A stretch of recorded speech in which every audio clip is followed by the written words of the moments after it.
Hello everybody, welcome to our video devotional again today. Halo semuanya, selamat berjumpa kembali di dalam renungan harian kita yang secara online hari ini. And we pray that as we start today's devotion, we pray that all of you are well and all of you are protected. Kami mau berdoa sebelum renungan ini dimulai untuk kesehatan dan penjagaan yang sempurna dari Tuhan terhadap saudara semua. So before we start, can I just do a quick prayer for you?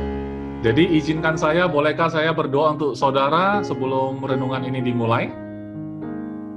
Let's start. Father God, in Jesus' name, we just speak your grace, your mercy, your protection over every person and their family during this time of the pandemic. In Jesus' name, amen. Bapa, dalam nama Yesus kami mau perkatakan kasih anugerah-Mu, kemurahan-Mu dan perlindungan-Mu yang sempurna melindungi setiap orang yang menyaksikan video ini selama masa pandemi ini.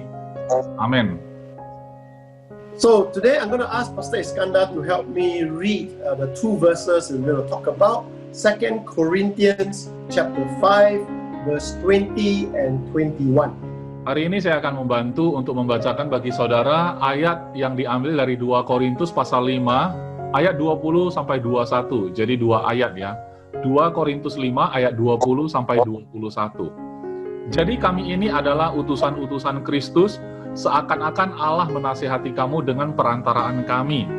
Dalam nama Kristus kami meminta kepadamu, berilah dirimu didamaikan dengan Allah.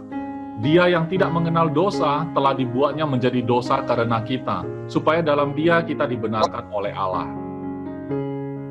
So the verse 20 says that we are Jesus, we are Christ ambassadors.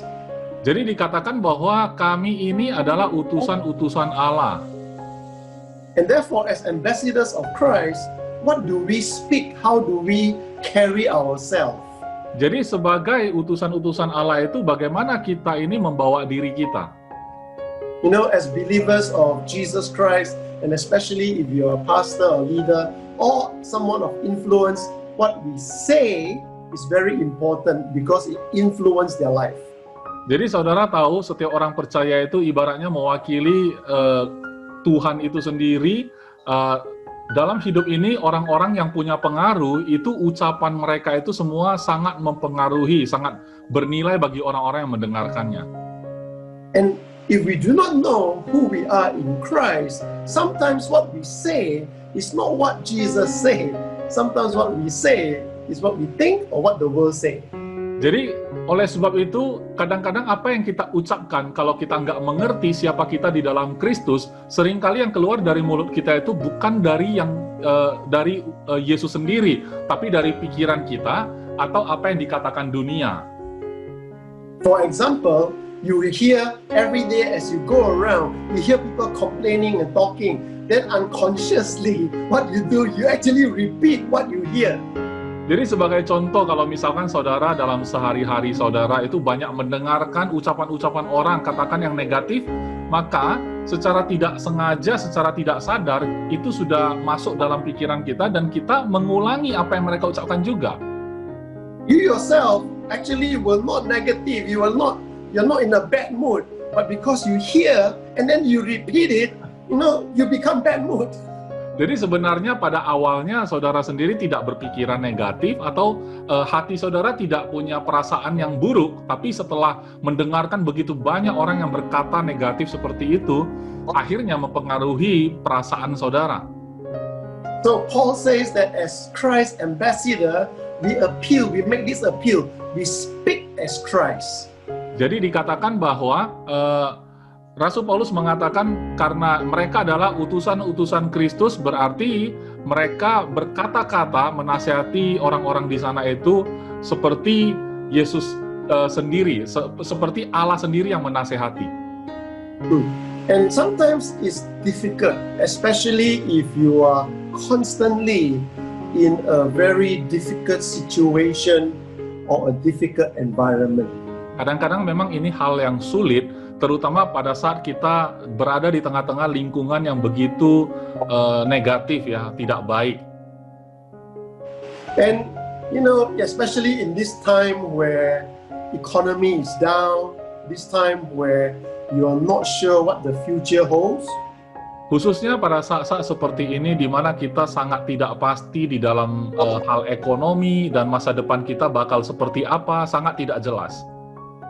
And you do not know how your life is going to be. Dan kita juga tidak tahu, saudara tidak tahu kehidupan saudara bakal menjadi seperti apa nantinya. It's time like this that we hold on, or we let, rather than hold on, we let the word of God hold on to us. Jadi daripada pada saat seperti ini kita terikat pada kata-kata omongan orang yang tidak baik tersebut, lebih baik kita berpegang kepada apa yang diperkatakan Tuhan kepada kita. I give you an example from the Bible. Saya akan berikan contoh yang ada dari Alkitab. When Joseph was thrown into prison, he cannot see what's going on the outside. Pada waktu Yusuf itu dilemparkan ke dalam penjara, dia tidak bisa mengetahui atau melihat apa yang terjadi di luar sana. He interpret the dreams of the baker and the butler. Dia menerjemahkan mimpi daripada pembawa cawan itu. And the thing is that he was correct. The baker was killed, he was hung, and the butler, the cupbearer, was restored to his position. Dan mimpi yang dia artikan itu menjadi kenyataan dan benar ya adanya, yaitu pembuat roti itu akhirnya terbunuh, kemudian yang membawa cawan itu diangkat. But Joseph himself actually doesn't know what happened. All he know, or all he maybe have seen, is that two of them were taken out of prison. Kalau dari sisinya Yusuf sendiri, sebenarnya dia benar-benar nggak tahu sih setelah itu sebenarnya terjadi atau enggak. Tapi yang dia tahu sampai sebatas dua orang itu memang keluar dari penjara. But the worst thing for Joseph was that after that, he doesn't know what's happening for the next 2 years. Tapi masalah terberat ya, terparah bagi Yusuf pada saat itu adalah dia nggak tahu 2 tahun kemudian bakal jadi apa dianya. He cannot send a WhatsApp to the cupbearer. Hey, what's happening? Dia nggak bisa mengirimkan pesan lewat WhatsApp kepada si pembawa cawan itu, apa yang sedang terjadi ya bro? That time no WhatsApp, no telephone, no nothing. He's stuck in the prison. Do not know what's happening. Jadi waktu itu belum tersedia alat komunikasi yang canggih seperti hari ini. Jadi dia sebenarnya nggak tahu apa yang sedang terjadi. But you know something? The thing that hold Joseph was that he keep reminding himself about the dream that God has given to him many years ago. Tapi yang membuat dia menjadi teguh pada saat itu adalah dia berpegang kepada mimpi yang dia sendiri sudah alami bertahun-tahun sebelumnya. And sometimes it's a picture of us. We do not know what tomorrow will bring. We do not know what next year will bring. But let the word of God given us hold us. Jadi samalah halnya dengan kita pada saat ini, di mana kita nggak tahu apa yang akan terjadi pada diri kita tahun depan, bagaimana keadaan kita tahun depan, tetapi perlu kita berpegang kepada apa yang Tuhan katakan bagi kita. And doesn't matter what people on the outside, what the government do, what the experts say, hold on to what God said to you. Jadi terlepas dari apa yang sudah disampaikan oleh pemerintah atau orang yang ahli dalam bidangnya masing-masing, tetapi saudara perlu berpegang teguh kepada apa yang Tuhan sampaikan kepada saudara. So if you tell me, Brother Paul, I don't have a word from God, I would like to give you a word from God to you today. Jadi kalau saudara mengatakan, Pastor Paul, saya tidak tahu, saya tidak menerima firman apapun dari Tuhan. Jadi kalau saudara merasa demikian, maka izinkan saya memberikan perkataan Tuhan bagi saudara hari ini. I'd like to offer you 2 Corinthians chapter 5, verse 21, that in Christ you have become the righteousness of God. Saya mau sampaikan di dalam Alkitab yang sudah tertulis di 2 Korintus 5 ayat 21 bahwa dia yang tidak mengenal dosa telah dibuatnya menjadi dosa karena kita, supaya dalam dia kita dibenarkan oleh Allah. And because you have now become the righteousness of God, understand this and believe this, that God is holding on to you, not you holding on to God. Jadi karena saudara sudah tahu bahwa saudara adalah kebenarannya Allah itu sendiri, maka bukanlah saudara yang memegang Tuhan, tetapi Tuhanlah yang memegang diri saudara. And because you have become the righteousness of God, God and you have a wonderful relationship in Jesus Christ. Dan karena saudara adalah kebenaran dari Allah itu sendiri, berarti saudara telah memiliki hubungan yang begitu baik dengan Tuhan di dalam Yesus Kristus. And because God is holding on to you, you have no fear, but you have faith in Christ that whatever happens, all things will work together for your good and my good.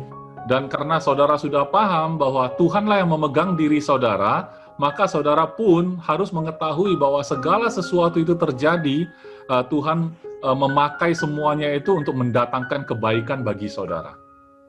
So thank you for watching today's video. Jadi terima kasih sudah menyaksikan video hari ini.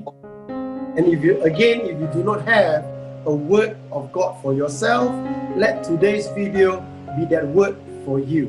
Jadi kalau saudara mengatakan bahwa saudara tidak mendapatkan perkataan apapun dari Tuhan hari ini bagi saudara, maka izinkan video ini menjadi perkataan Tuhan bagi saudara hari ini. May the Lord bless you and the Lord keep you in Jesus' name.